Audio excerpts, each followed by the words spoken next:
Det gælder om at score. Det lyder som boldspil, men i Ultimate er bolden skiftet ud med en frisbee. Man er jo vant til, at det tit er en bold, der bliver involveret i noget spil, men det her, det er noget helt andet, og hvor alle kan være med.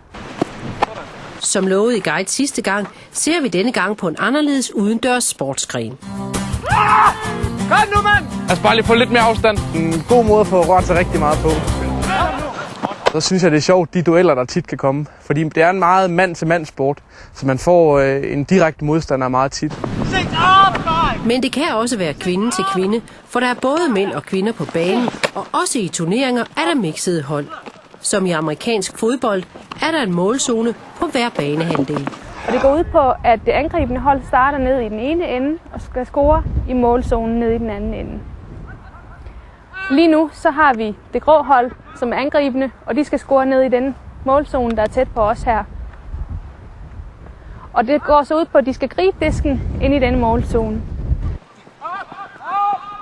Nu bliver den grebet ind i målzonen. Han nåede lige at lande på det ene ben og så løbe ud. Nye spillere er meget velkomne i klubben.